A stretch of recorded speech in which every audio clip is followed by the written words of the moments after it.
This is the third installment in our series on the Sermon on the Mount. Today we'll look at Jesus and what he says about the Old Testament law found in Matthew 5:17 through 20. Do not think that I have come to abolish the law or the prophets. I have not come to abolish them, but to fulfill them. For truly I tell you, until heaven and earth disappear, not the smallest letter, not the least stroke of a pen, will by any means disappear from the law until everything is accomplished. Therefore, anyone who sets aside one of the least of these commands and teaches others accordingly will be called least in the kingdom of heaven. But whoever practices and teaches these commands will be called great in the kingdom of heaven. For I tell you that unless your righteousness surpasses that of the Pharisees and the teachers of the law, you will certainly not enter the kingdom of heaven. So begin by mentioning what law and prophets means in this context. In this case, Jesus would be referring to what we would assume to be the entirety of the Old Testament. And we can look at this passage in terms of four questions. One is, why would anyone think that Jesus had come to abolish the teaching of the Old Testament? And what does Jesus mean when he says he came to fulfill and to accomplish everything in the law and prophets? How can we be great in God's kingdom? And just how good do you have to be to surpass the righteousness of the Pharisees and the teachers of the law?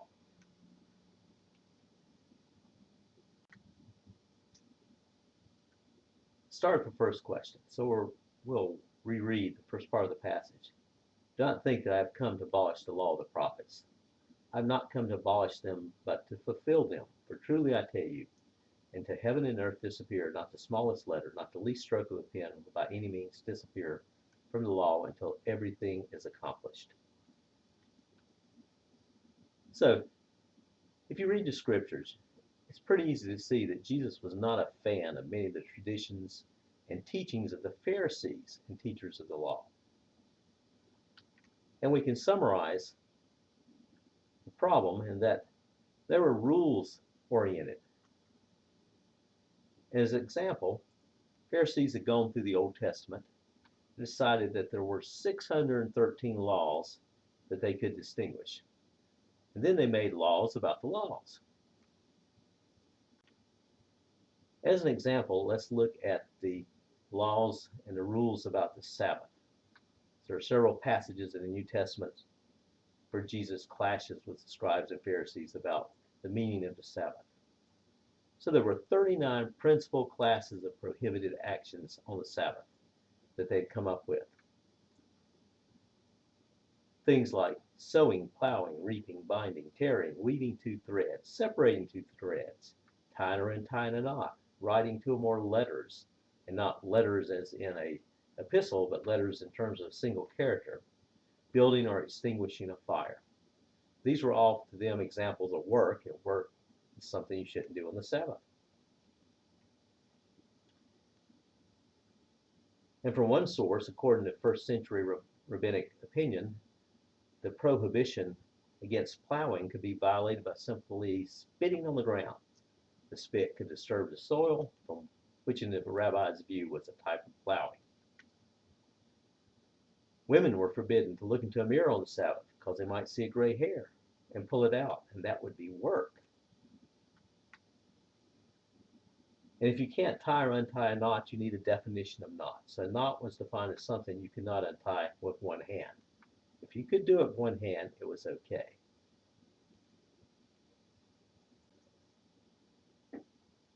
Now, Jesus didn't view the Old Testament scriptures as teaching these particular things.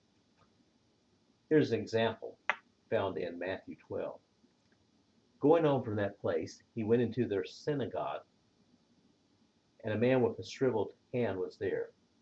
Looking for a reason to bring charges against Jesus, they asked him, is it lawful to heal on the Sabbath? Of course, since he's in the synagogue, this is on the Sabbath. He said to them, if any of you has a sheep and it falls into a pit on the Sabbath, will you not take hold of it and lift it out? how much more valuable is a person than a sheep? Therefore it is lawful to do good on the Sabbath. Then he said to the man, stretch out your hand.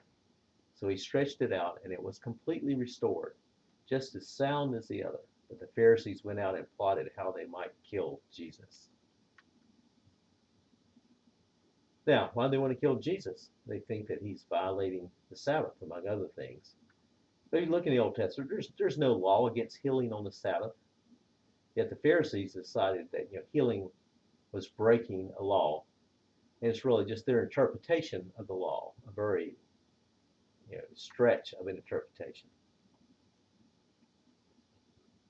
Matthew 23, Jesus says, woe to you, teachers of the law and Pharisees, you hypocrites! You give a tenth of your spices, mint, dill, and cumin, but you have neglected the more important matters of the law, justice, mercy, and faithfulness. So they follow the rules strictly, giving a tenth of what they had. But Jesus said this is pointing to something in terms of our relationship to God way beyond just following a set of rules.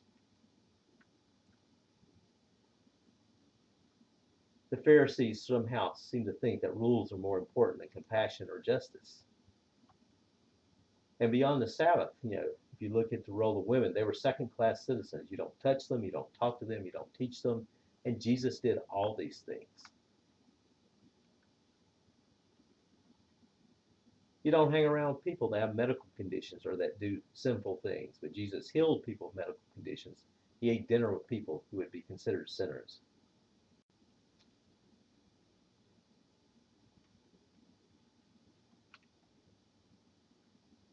So the second part of this passage, how did Jesus fulfill and accomplish everything in the law and the prophets?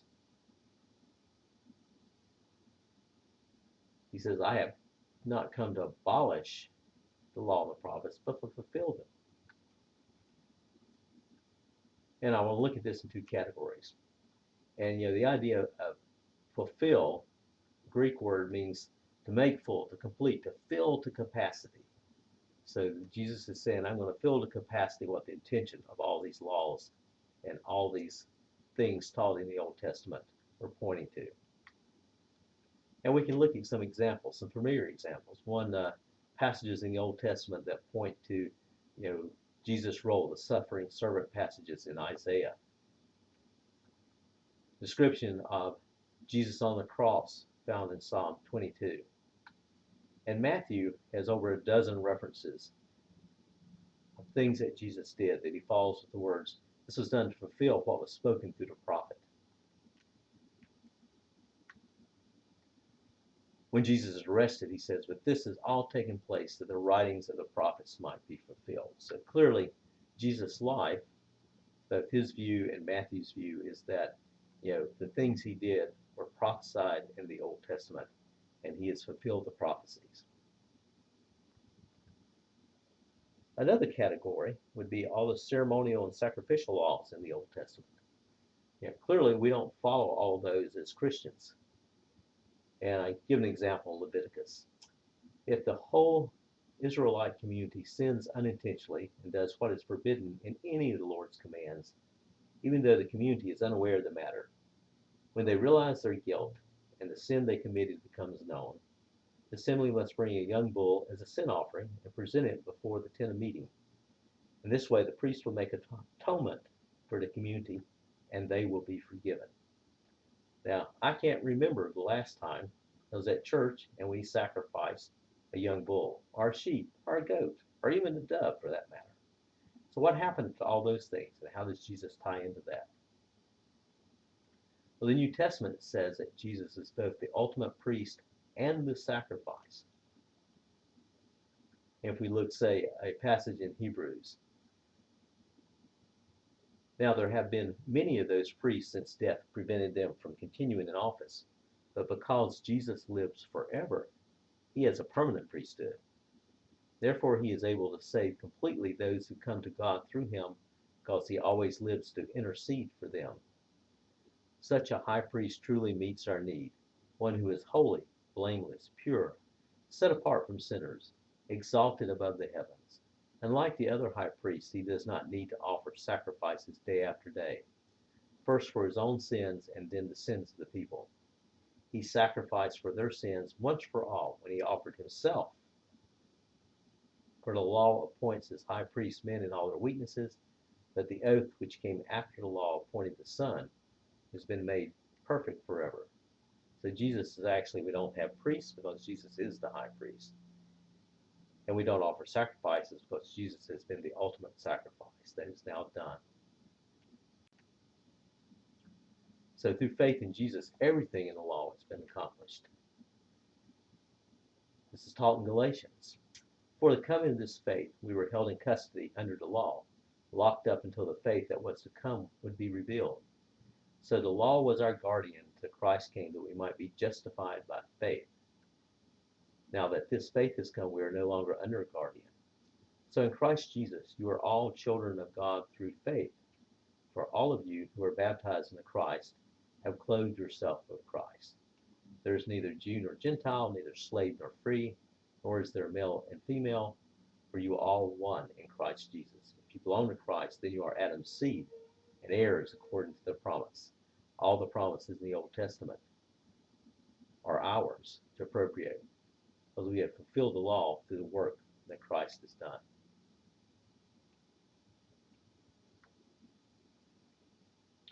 Romans, do we then nullify the law by this faith? Not at all. Rather, we uphold the law. There's also this passage in Isaiah. It says, "It is too small a thing for you to be my servant, to restore the tribes of Jacob, and bring back those of Israel I have kept. I'll also make you a light for the Gentiles, that my salvation may reach to the ends of the earth." So we've been adopted into the, Adam's, into the list of people who are part of God's kingdom, not just the Hebrews, but now we are also part of Abraham's family. And God's intention from the beginning was that not only the Jews, but all of us may be sons of God.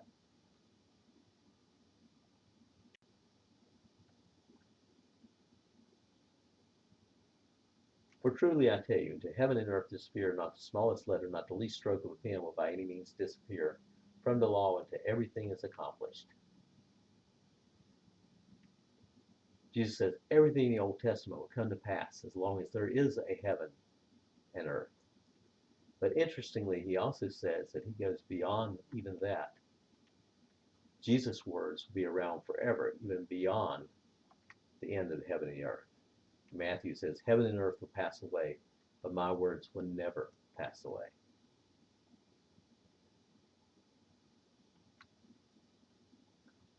So sort of summary for this part, Jesus respects, he follows, and he fulfills the law and the prophets. But he also shows us the deeper meaning of the law, that God just did not intend just to make a set of rules, but to create a people whose heart was for him. And this gives us the answer, how can we be great in God's kingdom? Therefore, anyone who sets aside one of the least of these commands and teaches others accordingly will be called least in the kingdom of heaven. But whoever practices and teaches these commands will be called great in the kingdom of heaven. So clearly Jesus says that we need to practice what is in the Bible. We need to teach what is in the Bible.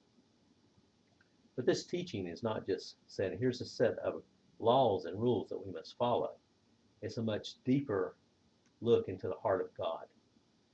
That the intention of the Old Testament and the New Testament is to point us toward God and to become people that appropriate Christ's work to become acceptable to God. Be way beyond just following the rules.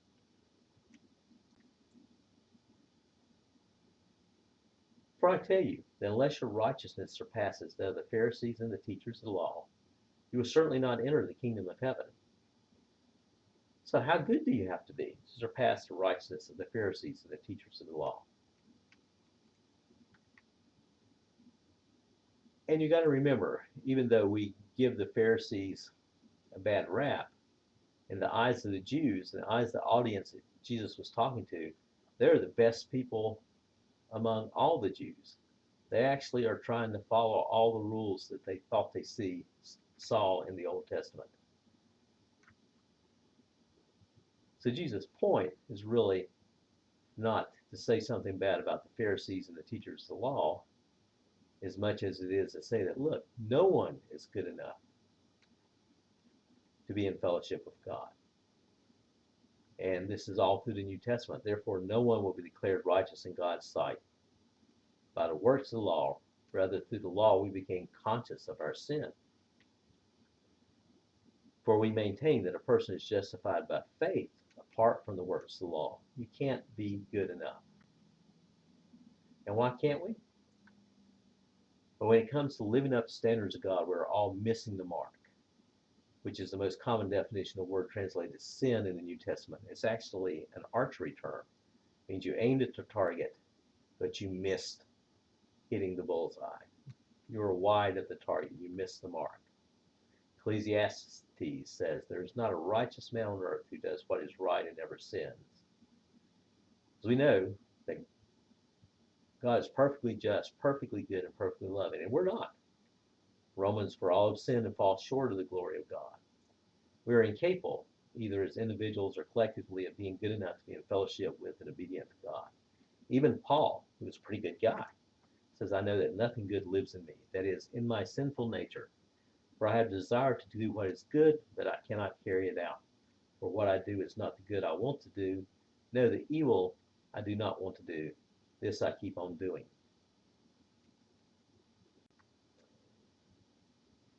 If we look at the illustration of this, let's be honest. There are good people and bad people. Some people we look at and they are actually better than others. So if we sort of try to draw this on a scale, there are people that are just plain evil and bad. And if we pick some examples, almost everybody's example, the first thing that pops to mind would be someone like Adolf Hitler. He clearly goes on the bad end of the scale. And as Christians, maybe we want to pick someone like Emperor Nero, who actually murdered and tortured lots of Christians and pretty much everyone else he knew, from his family to people around him to setting his own capital on fire, and blamed it on the Christians. And then beyond that, it's fairly easy to find people that are much better than either of these guys. So if we pick some examples of good guys, maybe we want to pick Bill Gates. I mean, Bill Gates gives billions of dollars away each year to help with education, to help find new cures to diseases, to help developing countries maybe have good water supplies. Or maybe we pick someone who changed the nation. Nelson Mandela might go on our list as a good guy, who pretty much forsook retribution and became a leader and someone who pulled people together in his country. Or maybe Billy Graham, probably the most effective evangelist of the 20th century. Or maybe someone who, like Mother Teresa, who's admired universally by not only Catholics and Protestants, but by non-Christians. So clearly, even if this is not your ranking, there are people who are clearly evil, there are people who are good, and maybe people that are better. But if we put God on our scale, and put God over on the good side, and then add these guys back, well, the difference between Adolf Hitler and a Mother Teresa is much shorter than the difference between our best of us and God. We're nowhere near good enough to be in fellowship with the God of the universe, who is perfectly just, perfectly good, and perfectly loving. And that's the message of the New Testament. And that's why Jesus came. Jesus' sacrifice to those who receive him results in life everlasting. Access to the tree of life is restored. Reconciliation to God. Now, through what Jesus has done, we're actually good enough to hang out with God of the universe. Why? Because we're righteous. And righteousness is a legal term. It means examined and proved right by God, not by what we did, but what Jesus did for us.